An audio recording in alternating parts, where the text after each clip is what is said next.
어쨌든 부처님께서는 이렇게 여기서 그죠? 그 5가지로 그 뭡니까 진정한 제사를 제시를 하십니다. 그래서 처음에는 뭐였습니까? 우리 이제 보시였고요. 두 번째는 뭐였습니까? 사방성가에 보시를 하는 거랬죠. 이제 이런 계를 갖춘 출가제를 위해 보시하는 것보다 사방성가는 뭡니까? 말 그대로 사방에서 온 스님들입니다. 예를 들어서 우리가 실상사 같으면 실상사 본방대중이 있죠. 본방대중이 무슨 말씀인 거 알죠? 실상사에 방부를 드리고 실상사에 적을 두고 사는 스님을 불교용어로만 본방대중이라 합니다. 본방. 그 다음에 뭡니까? 해제 때 되면은 또 객스님들이 많이 오죠. 그 객스님들까지 다 포함하면은 객스님들은 특히 사방에서 몰려들죠. 그래서 사방성가라는 겁니다. 그래서 그 절에 방부를 드렸든 안 드렸든 어떤 절에 특정한 시점에 머물고 있는 스님들을 다 통칭해서 사방성가랍니다. 됐죠? 예, 그러니까 객스님까지 포함시키는 개념입니다. 본방대중은 그 절에 적을 두고 있는 스님들만을 이야기하는 것이고 사방성가라는 건 뭡니까? 예, 그 절에 적을 두지 않았지만은 그 절에 뭐 살거나 단위로 온 스님들까지 다 통틀어서 합니다. 그러면 사방성가에 하는 보시가 본방대중에 하는 것보다 더 광대하겠죠, 영역이. 무슨 말인지 알죠? 예, 그래서 여기 보면은 그 사방성가를 위해서 성원을 지은다. 그 다른 말로 뭡니까? 그 요새는 우리 스님들이 또 우리 선방대는 객질이라고 하고 그러거든요. 객으로 많이 다녔어요. 왜냐면 선방만 댕기는 스님들은 어디 적을 두고 있지를 않잖아요. 그럼 객으로 이렇게 가면 옛날에는 객실이 다 있었어요. 어느 절이든 한국의 좋은 문화였거든요. 그러고 이제 그거 합니다. 그러면 뭡니까? 어떤 스님들은 그죠? 주지 스님들은 뭡니까? 싫지만은 뭡니까? 그거 하면 욕들어 먹으니까 객실을 내놓고 청소도 안 하고 있잖아요. 발꼬락내 푹푹 나고 있잖아요. 겨울에 방에 불도 잘 안 떼주고 그죠? 그러면 또 온갖 또 욕 다 들어먹겠죠. 그래도 우리 절에 오지 말라는 그런 신호입니다. 그런데 이제 선방 출신이라든지 그죠? 좀 뜻이 좋고 생각이 좋은 스님들은 뭡니까? 객실을 한 조금 광주 예를 들어 원각사 같으면 주지 바뀔 때마다 달라요. 그죠? 어떤 때는 보면 그죠? 좀 우리식으로 하면 좋은 스님이 주지할 때는 됩니까? 객실을 2개 이래 하고 있잖아요. 특히 겨울에 불 때 나냐 이건 중요하거든요. 옛날엔 장작 갖고 불 때잖아, 그죠? 예, 장작 갖고 불 때가 뜨끈뜨끈뜨끈 해놨습니다. 그러면 또 객스님들이 그 앉아갖고 얼마나 또 주의심 칭찬을 하겠어요. 예? 그런데 또 어떤 주의스님들은 오지 말라고 있잖아요. 예, 불도 안 떼주고 있잖아요. 예, 그러고 밥상도 웬만한 또 주의스님은 객스님들 특히 선방원 스님들하고 한 상에 같이 먹고 그랬거든요. 근데 또 어떤 주의스님은 딱 자기는 독상 처리 갖고 있잖아요. 딱 묻고 저 객은 또 저 며칠 있잖아요. 저 옆에 이상하게 해주고 그랬어요. 그럼 또 아주 성질이 또 별난 또 스님들이 있잖아요. 예, 그런 스님들이 딱 또 그걸 보고 내가 직접 들은 이야기인데 뭐라는 거 하면요. 호호호호 주지 스님은 이제 그 뭡니까? 주지 스님은 밥그릇은 요광단지 같아요. 호호호호 일부러 놀린다고 했죠. 왜냐면 그 옛날에 사기 그릇 있잖아요. 저도 꼭 볼록한 데 있잖아요. 여기다 밥을 쏙하게 담아주고 우리는 어떻게 됩니까? 그 플라스틱 그릇 있잖아요. 그거 주고 하니까 우리는 그래 주도 그런 말 못하지요. 밥 얻어먹는 것만 해도 되는데 그죠? 그러한데 그 스님 그러더니까 주지 스님 그 밥그릇은 요광단지 같아요. 그래 보면 요광단지 같더라고. 예를 들어서 뭔 이야기도 여기까지 왔노. 그 사방성가 무슨 말인 거 알겠죠, 그죠? 그래서 이 객으로 온 스님들까지 다 평등하게 잘 공양한다는 건 복이 진짜 어떻게 보면 최고겠죠, 그죠? 그 스님들 중에 정말로 그죠? 번뇌가 줄어들고, 그죠? 수승한 스님들이 이제 있을 가능성이 많으니까요. 그리고 세 번째는 뭡니까? 예, 더 복이 많은 것은 삼귀하는 거, 그죠? 우리 삼귀 정신. 그 우리는 삼귀 오게 이거 할 때마다 공부할 때마다 하잖아요. 그만큼 중요합니다. 그래서 삼보에 귀하는 거. 그 다음에 뭡니까? 예, 오계를 받아들이는 거 있잖아요. 학습 계목을 받아들이면 오계 있잖아요. 삼귀 오계는 불교 기본이잖아요. 그래서 삼귀 오계만 하면 어떻게 됩니까? 예? 동물 700마리씩 그죠? 잡아갖고 죠? 제사 기둥 700개, 7,000개 해갖고 제사 지내는 것보다 공덕이 더 뛰어납니다. 그런 뜻입니다. 그죠? 이게 제 같은 사람이 이야기하면 권위가 있겠어요? 없어요. 그런데 누가 말씀하고 계십니까? 우리 스승, 인도에서 그죠? 누구도 무시 못하는 그 왕들은 벌벌벌 떨고 했잖아요. 인도 바라문들도 그죠? 정말로 그 부처님은 그 하셨던 분이거든요. 그러니까 그런 분들이 이런 말씀을 하셨습니다. 그래서 이제 이런 원칙에 의해서 불교가 나는 우리 지도 교수님한테 들었어요.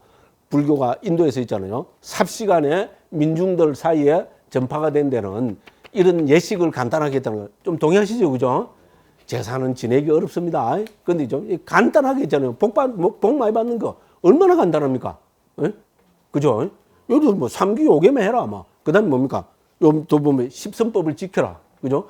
그 다음에 이제 궁극적인 입장에서는 무엇이 제일 큰 그 뭡니까? 공덕입니까? 바로 개정회를 구족하는 것.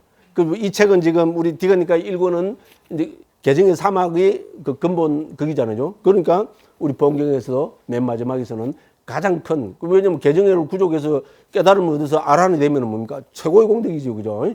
그래서 최고의 제사는 개정의 사막을 구족해서 아란이 되는 거다. 이제 이렇게 해서 그걸 하고요. 꾸따단따라는 이 학식이 높은 바라문이 부처님의 이런 그저 자상하면서도 합리적인 말씀을 듣고 부처님께 기회 안 하겠어요? 기회 안 한 사람들도 많았을 텐데 그러면 책이 안 나왔겠죠. 그죠? 예. 그러니까 이런 분들은 뭡니까? 이런 부처님 말씀 듣고 크게 감격했겠죠. 그죠? 예, 그렇게 해서 부처님의 제자가 됐습니다.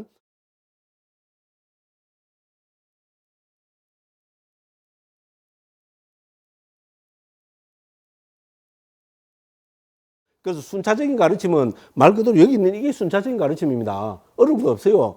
왜냐하면 우리가 수행 많이 한 스님들이 있잖아요. 부처님 뵙고 뭐 부처님 개송 하나만 읊었는데 아랑이 됐잖아요.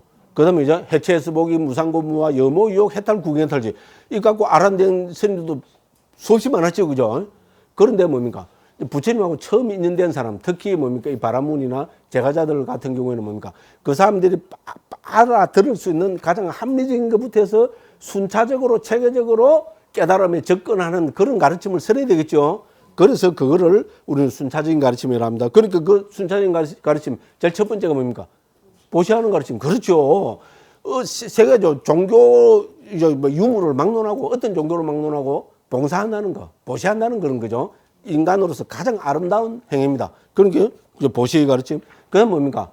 우리 그죠? 그 계를 지킨다는 거, 그죠? 도덕적인 삶을 산다는 것도 누가 봐도 존경하고 있잖아요.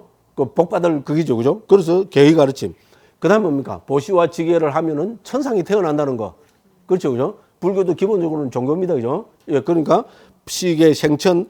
그다음 뭡니까? 이제 이런 거를 통해서 그다음에 뭐 한참 더 나아가고 우리가 진정으로 행복해져 하려면은 감각적 쾌락, 감각적 욕망을 절제해야 되겠죠.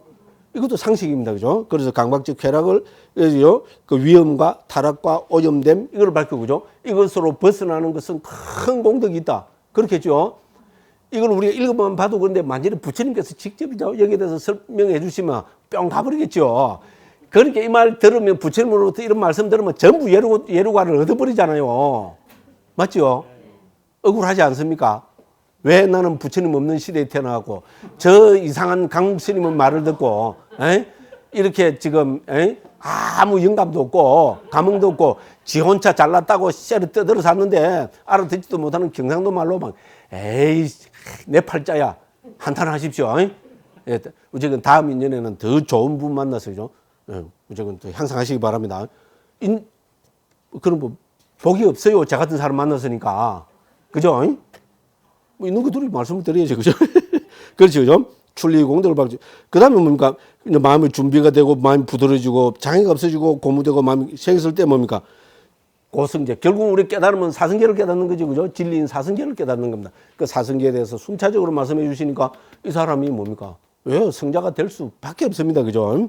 그래서 일어난 법은 거무도 멸하기 마련인 법이다라고 티 없고 때가 없는 법의 눈이 생겼다. 법의 눈이 생겼다 말은 예루가를 얻었다. 이제 이런 말이 됩니다. 그죠? 예. 그렇게 해서 이제 부처님께 기하고요. 그렇게 해서 내일 또 우리 집에 우리한테 그죠? 공양 받으러 오시라 해서 그죠? 그 30번에서는 공양을 올리고 예. 그래서 이제 그 뭡니까? 부처님 제자로서 저는 제가 신도로서 이제 뭐 행복한 삶을 살았다. 불교는 대부분 해피엔딩이죠. 그죠? 예, 이제 뭐 요래 끝난 겁니다. 죄송합니다. 제가 너무 신이 나갖고 있잖아요. 예, 뭐 또 헛소리를 너무 많이 했습니다. 예. 네, 저는 다 발제 끝났는데요. 아, 예, 예.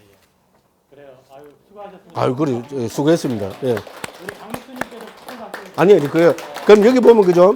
그래서 우리 제사는 우리 집에서 재는 제사했잖아요. 저는 제사는 어느 민족에든지 다 있는 거라고 봅니다. 절차 예식이 다르지요. 일종의 우리 추모 그냥 미국 사람들 자기 조상이나 아버지 된 추모 안 합니까? 그 생스 기빙 데이인가 그거 있잖아요. 칠면조 잡아가 하는 거. 그게 일종의 조상에 대한 감사의 극이죠. 어떤 식으로든지 다 있습니다. 그 다음에 상자부 불교 가면 우리나라 같은 제사는 없습니다. 그렇지만 그 사람들은 어떻게 됩니까? 자기 이제 부모님, 이제 어머니 돌아가신 날에 어떻게 됩니까? 절에 와서 스님들한테 대주공양 올립니다. 그게 제사잖아요. 그래서 저는 있잖아요. 저는 우리나라에서 지내는 제사 이걸 꼭 지내야 된다 안 지내야 된다 이거에 대해서는 관심 없어요. 근데 우리가 있잖아요. 조상에 대해서 특히 자기가 있었던 부모한테 대해서는 있잖아요. 부모가 돌아가셨다면은 어떤 식으로든지 추모의 그죠? 그거를 하는 거는 저는 인간된 그게 도리가 아닐까. 그거는 예를 들어서 이거 예식의 문제가 떠나서 있잖아요. 그래서 우리나라에서는 지금 이런 식으로 제사를 지내고 더군다나 또 요새는 좋은 게 집에서 못 하니까 그죠? 막 불교 신단 다 절에 가서 1년에 한 번 절에 가서 제사 지내는데 그죠? 저는 그 정도는 해야 그죠? 지는 안 하면서 저는 우리 부모님 제사 안 지면 나 출가했으니까 근데 우리 속가 누님께서 있잖아요. 예, 그걸 해서 고맙더라고요. 다 그렇게 해서 절에 가서 있잖아요. 절에 가서 다 제사 지내시고 그래 하더라고. 고맙더라고. 그래서 어쨌든 좀 그런 거는 그 자기한테 맞는 어떤 그거를 해서 그죠. 저는 뭐 어떤 식으로든지 뭐 제사를 지내는 것이 후손된 또 자식된 도리가 아닐까 생각합니다. 그렇게 따지면은 저는 서양이나 어디나 다 한다고 봅니다. 우리처럼 제사라는 용어를 안 쓸 뿐이고 그죠. 우리처럼 이런 절차를 제사를 안 지낼 뿐이지. 사실 우리는 지금 제사 지내는 거 집에서 하는 거 유교식 문화잖아, 그죠? 예, 그럼 이제 절에 와서 뭐 관음시식하고 뭐 이런 식으로 하면은 그건 이제 불교식 그게 될 거고, 그죠? 그래서 어떤 식으로든지 좀 그 조상에 대한 특히 부모에 대한 있잖아요. 추모의 염을 가지는 것은 예, 저는 이거는 아주 상식 중에 뭐 상식이 아닐까. 뭐 요게 있어 좋은 말씀이라서 제가 요렇게 제 생각을 한 말씀 드려봤습니다. 예. 고맙습니다. 예. 죄송합니다. 제가 나설 자리가 아닌데 이야기를 하다 보니 인도 생각이 자꾸 나고 그 키테 교수님 있잖아요. 얼굴이 자꾸 떠오르고요. 막 그래갖고 제가 막 구라를 너무 쳐서 지잘난 척하고 그죠. 죄송합니다. 진짜 너무